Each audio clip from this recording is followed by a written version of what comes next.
cas, Monsieur Guillaume Soro, je trouve qu'il manque de sagesse, dans la mesure où il n'a de cesse que de lancer des invectives à l'égard du président Alassane Ouattara. C'est pas parce qu'on n'a pas des convergences d'idées qu'il faut se laisser aller à des invectives. Et donc, je pense que non. Je pense que Guillaume Soro ne marche pas dans les pas de feu Félix Houphouët-Boigny, parce que ce qui caractérisait vraiment Félix Houphouët-Boigny, c'était sa grande sagesse. C'était un homme qui avait une grande sagesse, qui avait en lui cette paix-là qu'il portait. Et cette sagesse-là, moi, je la retrouve en la personne du président Henri Konan-Bédié.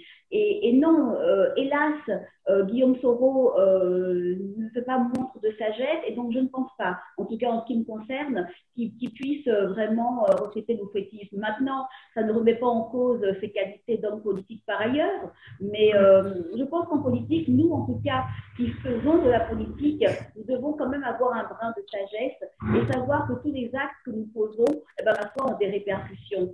Et pour ma part, porter sa candidature à la présidentielle de 2020, étant lui-même en France exilé, n'a pas été un acte de sagesse, parce que finalement, qu'est-ce qu'il va provoquer le 16 septembre, la date où justement certaines candidatures seront invalidées?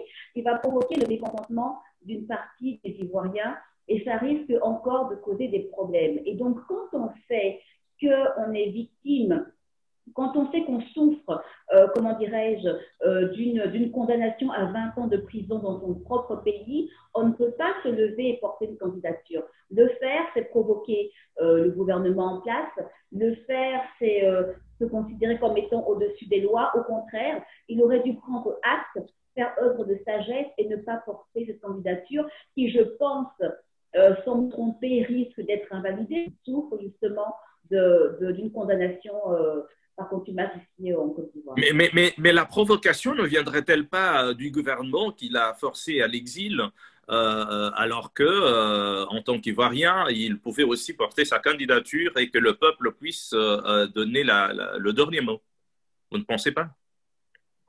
Écoutez, moi, je ne me mettrai pas au-dessus des lois. Je pense que nous sommes dans une république, et donc il y a justement ces trois pouvoirs qui sont bien distincts et qui doivent être respectés. Moi, ce dont j'ai pris acte, c'est que le pouvoir judiciaire l'a condamné pour 20 ans de prison. Maintenant, au niveau politique, il aurait dû prendre acte de cette condamnation et ne pas provoquer. Je pense qu'on peut tous se dire en politique, et on peut tous faire aussi en politique, tout en gardant quand même une certaine réserve, tout en gardant quand même une capacité à ne pas s'insulter, tout en gardant justement cette dimension qui est une dimension humaine, parce que nous faisons dans la politique, mais nous restons des êtres humains. Et donc, par rapport à cette candidature qui a été déposée,